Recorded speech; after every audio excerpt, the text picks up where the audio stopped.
y podía matar, no mató suficiente, debería haber matado mucho más. Y por eso en 1900, pero no lo digo con maldad, digo alguien que entiende de historia. O sea, Stalin murió, le envenenaron en 1953. Pero en 1955 ya se puso en marcha con Khrushchev el plan, ¿okay?, de restauración de todo lo que Stalin había eliminado. ¿Tú dices que Stalin fue envenenado también? Sí, Stalin fue envenenado, pero de esto no hay ninguna duda. Más tarde o más temprano, este hilo te va a llevar a Buckingham Palace, que siempre ha sido el epicentro del negocio de la droga en el mundo. Volviendo ya 200 años atrás con HSBC, el banco de los Rothschild. En Hong Kong. Exactamente, en Hong Kong, vendiendo opio a los chinos en la Primera y Segunda Guerra de Opio, de las cuales perdieron los chinos, pero perdieron no China, perdieron los dragones amarillos. Dragones amarillos, porque China es la unión de los clanes. La gente, por ejemplo, tú ves los jeroglifos en Tiananmen, y la gente dice que no hablan mandarín, no tiene idea de lo que está. Ah, mira, pone comunismo, pero tú qué sabes que es comunismo, imbécil. Tú hablas mandarín, entonces, ¿por qué él dice eso? No, porque mira, estos comunistas, lo que pone ahí los jeroglifos, que no son letras, son símbolos. Porque China, a diferencia de, o sea, el occidente es pensamiento abstracto. Nosotros, los rusos, pensamiento tripartita simétrico, y los chinos, concreto simbólico, son imágenes. Y lo que dice estos 8 jeroglifos, traducido de mandarín, es la unión de los clanes unido al trono de los antepasados, separados y divididos por colores de los clanes. Azul, que son los Komsomol liberales, rojos, que son maoístas comunistas, y amarillos, que son nacionalistas dragones. Y Xi Jinping, para que la gente lo tengan claro, no es que eres el presidente, pues claro, es el dictador porque no quiere salir del poder, democracia, voto. Xi Jinping no es ningún presidente, es el emperador. Porque Xi Jinping, el poder de los chinos, de los emperadores chinos, es del cielo. Porque a diferencia de nosotros, los monos blancos, los chinos vienen del cielo, según su metodología. Y Xi Jinping es el representante directo y descendiente directo de los dragones amarillos que perdieron la Primera y Segunda Guerra de Opio. 1848.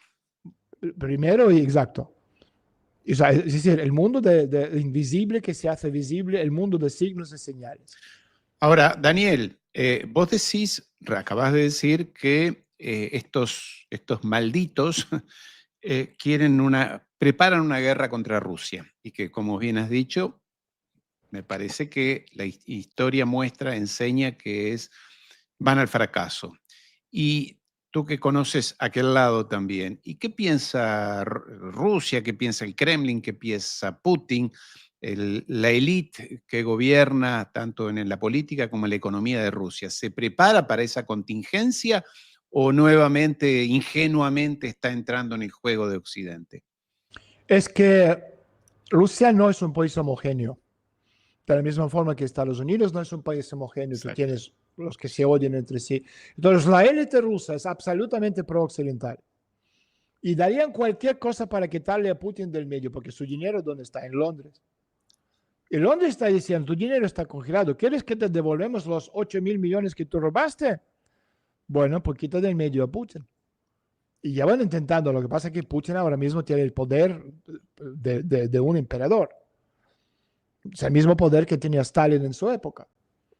¿Entiendes? Pero Putin, cuando llegó al poder en Rusia, llegó como el catejón, como el árbitro entre varios grupos que estaban destruyendo el país. En la época ya, la última etapa de Yeltsin. Entonces, a partir de 2012, cuando hubo una manifestación muy importante, organizada por Nemtsov, toda esa gente, ¿okay?, que ya están muertos, que ya le metió miedo en el cuerpo verdaderamente, porque salieron 250.000 de personas en Moscú, o sea, dispuestos de borrar de la faz de la tierra y quemar la ciudad viva. Y ahí Putin se dio cuenta que lo primero que tiene que hacer es eliminar al enemigo interno, lo que está haciendo Trump ahora mismo. Y se puso en marcha la limpieza. Y ahora mismo Putin no tiene enemigos internos, que está muy bien, por eso se llama el dictador. Pero no en el sentido peyorativo de la palabra. Sí, sí, claro, claro. O sea, ¿Y crees que Trump ¿Va a triunfar en los Estados Unidos también Es en buena esa limpieza? pregunta, es muy buena pregunta. Depende de muchos factores. Allí está ¿Sabes? complicado, ¿no? Está dispuesto, fíjate, que un tipo como Stalin, que gobernó de los años pues, después de la muerte de Lenin, o sea, al final también era una coincidencia de la historia, casualidad, porque después de Lenin debería haber venido, o sea, a Lenin le mató su mujer, ¿ok? O sea, para que estemos claros, lo tengo, está absolutamente claro, repito, vengo de contrainteligencia militar, he ¿Y visto por los qué? documentos. Eso nunca lo había escuchado, esa versión, Bueno, sinceramente. pues te lo digo yo, o sea, Nadezhda Krupskaya, Sí, Nayevska. ¿ok? Pertenecía de la misma forma que la mujer de Gorbachev, ¿ok? De la misma forma, a sociedades cerradas masónicas en Inglaterra. Y Lenin dio su palabra y la financiaron para llevar a cabo la revolución mundial, pero se dio cuenta enseguida que era inviable la revolución mundial. Y decidió cerrar el proyecto de la revolución mundial y tenerlo solo en Rusia. Y le mataron como consecuencia. Y el que debía, o sea, recoger el testigo metafórico de él y seguir con la revolución mundial era Trotsky, el judío Bronstein, que se llama Trotsky. Pero Sí, sí. Trotsky justo en el momento determinado de votación para elegir el nuevo líder se puso muy enfermo. Es que no es que le envenenaron, es que se puso enfermo. Estas cosas pasan. Estaba Pasan. organizando el Ejército Rojo, era Bueno, 1921, ¿no? él era el ideólogo, está claro. Y llegó, ¿cómo se llama? Llegó Stalin, Joseph Djigashvili, Stalin, y se hizo con el poder, con el apoyo del Consejo Militar del zar, que se dieron vuelta y pusieron del lado de Stalin. Porque Stalin, date cuenta, Stalin era jesuita. O sea, a Stalin le faltaba un mes de estudios para convertirse en jesuita. Entonces, Stalin, o sea, con su Sí, conformación, sí, sí. ¿entiendes? De Y, una o sea, inmensa cultura, dicen que era, inmensa ¿no? cultura. Entonces, Stalin, que Muy murió con inteligente. 2 trajes o Sí, 3 trajes, 2 pares de botas y 30.000 libros sí, sí. que heredó el Estado soviético, a diferencia de otros líderes que ahí están con miles de millones robados. Pero, o sea, pero Stalin, básicamente lo que estaba haciendo los 30 años de poder, él estaba eliminando el Estado profundo ruso, y el Estado profundo ruso, si no había compañía, estaban eliminando al pueblo. Pero si tú eres Stalin, porque Stalin era el dictador, y podía matar, no mató suficiente, debería haber matado mucho más. Y por eso en 1900, pero no lo digo con maldad, digo a alguien que entiende de historia. O sea, Stalin murió, le envenenaron en 1953. Pero en 1955 ya se puso en marcha con Khrushchev el plan, ¿okay?, de restauración de todo lo que Stalin había eliminado. ¿Tú Entonces, dices que Stalin fue envenenado también? sí, Stalin fue, pero de esto no hay ninguna duda. Esto ya Wow. salió un montón de Bueno, libros, tenemos que salió hablar lo que de sea. todo eso porque no era mi Esto versión, pero bueno, hoy ya no puedo, pero en la Unión Soviética salieron muchísimos libros sobre las investigaciones, de todo. De esto no hay ninguna duda. Pero de todos modos, entonces, te voy a decir, entonces, o sea, perdona. Trump tendría que hacer algo semejante, pero, o sea, Trump no es dictador. Estados Unidos no es una dictadura, es una república constitucional. Puede Con su, convertirse, ¿no? Puede puede convertirse. convertirse y por su propio bien debería hacerlo. Yo te recuerdo que en la primer mandato de Trump, o sea, Trump entró en 2017 con 2 personas de confianza, General Flynn y Flynn, a Steve Bannon. exacto. Y a estos 2 se les quitaron del medio en cuestión de semanas, o sea, Sí, un sí, par de meses. Y sí. después todos los demás eran enemigos. Y ahora mismo está mejor preparado, tiene mejor equipo. O sea, pero dicho eso, con el regreso de Trump a la Casa Blanca ahora, el vector liberal globalista del rumbo de la política exterior del proyecto transhumanista, lo que estamos ahora, te quería comentar en la parte esotérica, Sí. porque otro elemento que tenemos que tener en cuenta en esta lucha, invisible. ¿Quién está luchando? Londres, y el rey de Inglaterra, Carlos III, ya de su madre, era la jefa de la masonería mundial. Y esto es muy importante porque la Eso es iglesia, oficial, ¿no? Eso es oficial, no bueno, es de un toda la historia, complot ni nada, pero de ¿no? toda la historia Sí, de sí, Inglaterra. Esto no te estoy hablando de sí, sí. shapeshifters, ovnis, UFOs, que viene Jedi de espacio para salvarnos. O sea, masonería, ¿por qué crees que el rey de Inglaterra se reunió con Zelensky. O sea, el mensaje a los que tienen ojos se pueden ver. Entonces, o sea, Trump regresando a la Casa Blanca, este vector liberal globalista de este rumbo de política exterior, de proyecto transhumanista. Y por eso la portada de The Economist de la semana pasada, ¿tú has visto la portada de The Economist? Sí, sí, que me hace acordar a un libro. Que es la copia de mi libro Transhumanismo que salió 14 años antes. O sea, por un lado el populismo anglosajón, por otro. Entonces, la esencia del proyecto americano no ha cambiado, pero sí el camino hacia la meta que se prevé alcanzar cuando 2045, que es el año del transhumanismo según los transhumanistas, mediante que la revolución tecnológica del sexto tecnoparadigma. O sea, hemos ido no estoy hablando de cuarta revolución industrial. El tecnoparadigma, por ejemplo, el cuarto tecnoparadigma es industrial, quinto postindustrial, donde la gente con cuello blanco estamos jugando con numeritos en la pantalla de ordenador, y ahora estamos entrando en el sexto tecnoparadigma. Inteligencia artificial, robótica, digitalización, ingeniería genética, comunicación cuántica, etcétera, etcétera. Entonces, cabe destacar, hablando de otra cosa, o sea, tiene que entender la gente que ahora estamos hablando de conspiraciones, pero yo no soy conspiranoico loco. Tengo un doctorado en ciencias políticas y viendo una contrainteligencia militar rusa. Pero hay que entender que el curso de Donald Trump es negro, al igual que los sombreros negros de Chabad Lubavitch, que es una rama del judaísmo hasídico que lleva el nombre de los 3 sefirot superiores de Kabbalah: sabiduría, entendimiento y conocimiento. Y Chabad está a favor de poner fin a la guerra en Ucrania. Por eso Trump tiene prisa, porque el reasentamiento de los judíos, ¿para qué? Para el encuentro memorial de Mashiach, que según el mismísimo rabino principal de Chabad Lubavitch, ya está aquí, quiere decir que ya nació. ¿Cuándo? En 1995. Si en 1995 sumamos 33 años, tenemos que 2028. El tiempo se aprieta y todos los judíos necesitan a la querida Nueva Hazaria, donde Chabad tiene su mayor centro cultural, la Menora, en la ciudad de Dnipropetrovsk, que ahora se llama Dnieper. Entonces los tiempos se aprietan. ¿Y quién es el responsable de este diseño y creación? Además, otra cosa, ten en cuenta otra cosa. O sea, hablando de los colores en el mundo invisible. Trump está con Chabad. ¿Quién más tiene la túnica negra en el Vaticano? Los jesuitas.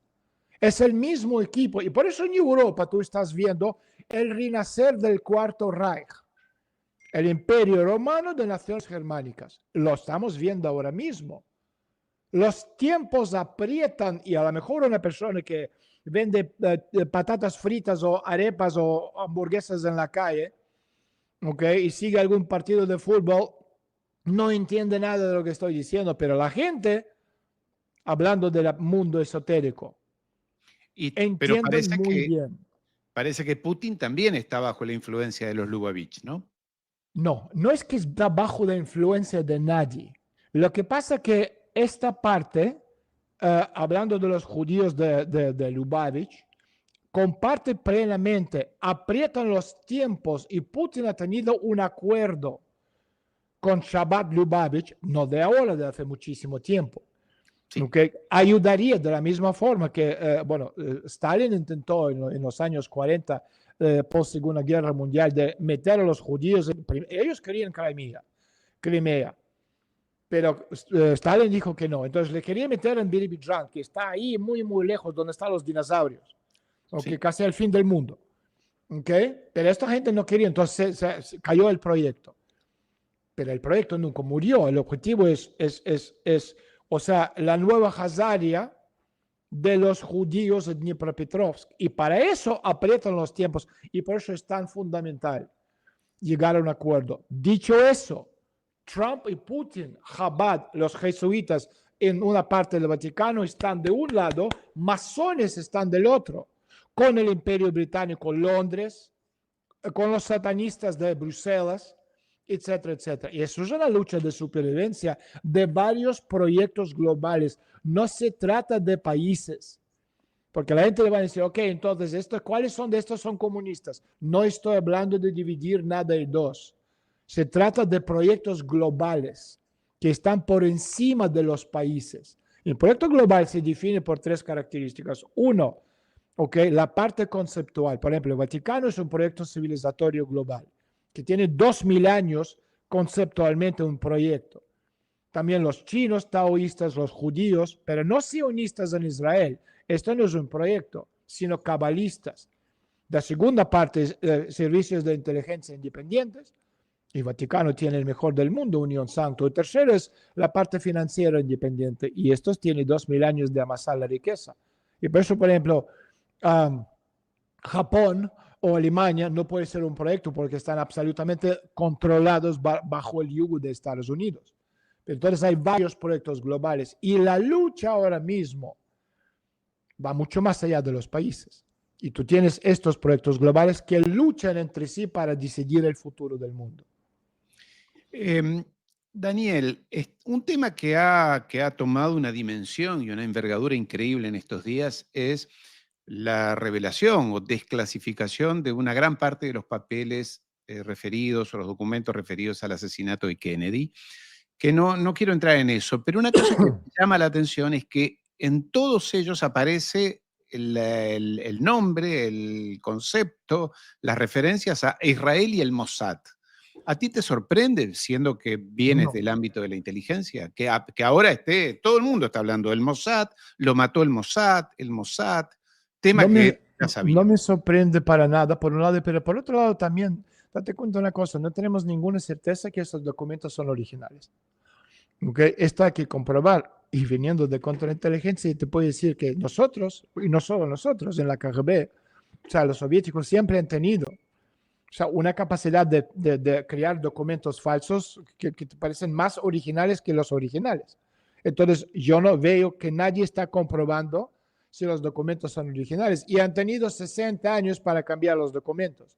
Entonces, vete a saber. Tampoco me extraña porque, o sea, yo te comenté hace un par de días cuando me preguntaste por el tema de Kennedy, que yo no soy un experto, tampoco me interesaba mucho porque no soy estadounidense, entonces vengo de otro mundo, me interesan otras cosas. Hay ciertas cosas, o sea, por ejemplo, le mataron por varias razones. Uno, sobre todo por, bueno, el tema de la Reserva Federal, queriendo cerrarlo y tal. Y ahí también el peligro para Trump. Estaría dispuesto de cerrar la Reserva Federal, que es una reserva privada que no tiene nada que ver con el gobierno de Estados Unidos, que simplemente imprime y presta el dinero a Estados Unidos. Que Estados Unidos no necesita que una entidad privada le preste dinero. Entonces habría que eliminarla. ¿Sería dispuesto de hacerlo? Creo que ahora todavía no tiene la fuerza suficiente. Vamos a ver qué pasa en el futuro, porque yo te recuerdo que a Powell, cuando le preguntaron a Powell antes de las elecciones si Donald Trump ganara las elecciones y si le pide que usted dimitiera, ¿usted dimitiría? Y él le dijo, no, yo jamás. Presidente de la Reserva Federal. Exacto, pero es exactamente lo mismo que pasó en Rusia.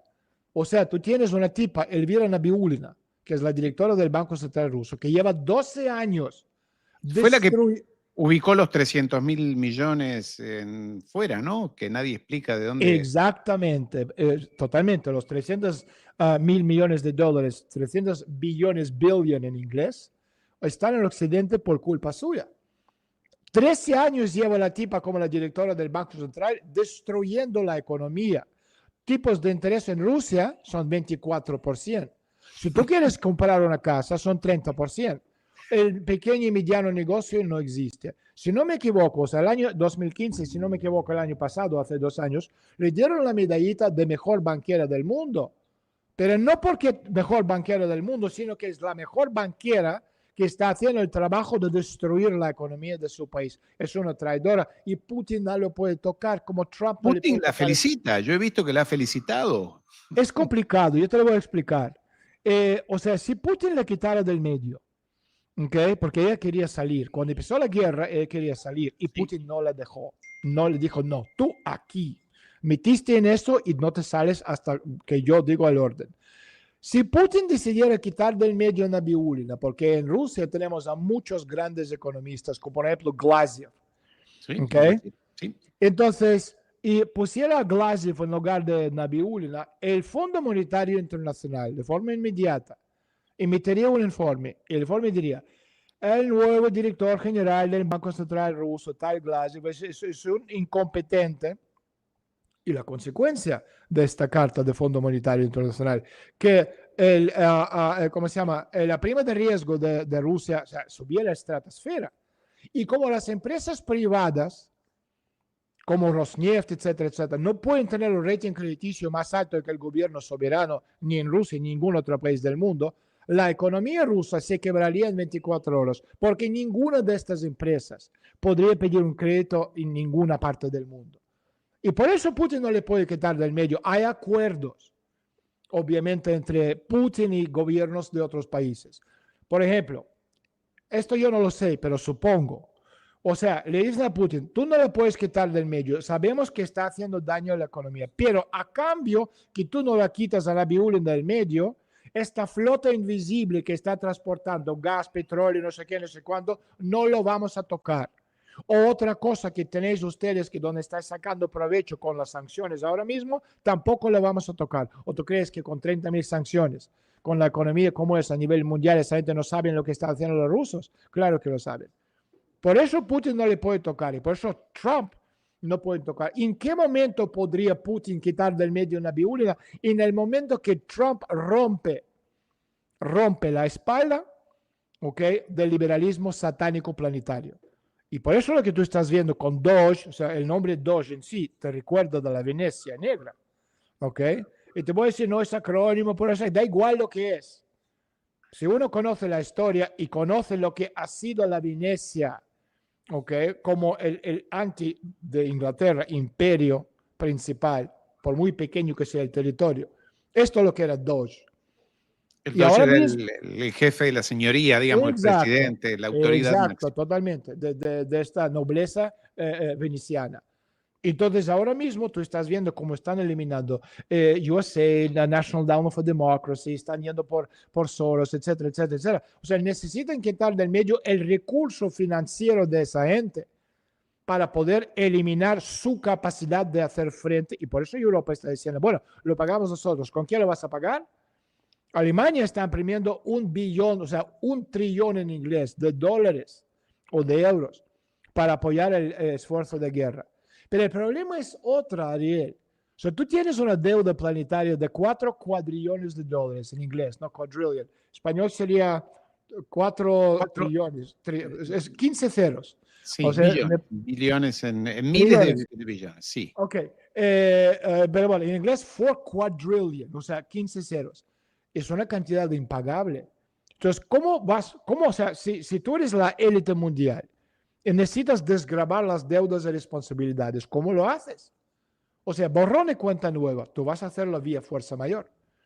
¿Y fuerza mayor qué es eso? Bueno, un asteroide que está a punto de explotar el planeta Tierra, o Godzilla que aparece en el fondo del océano en Japón, los extraterrestres que nos invaden, o una guerra termonuclear.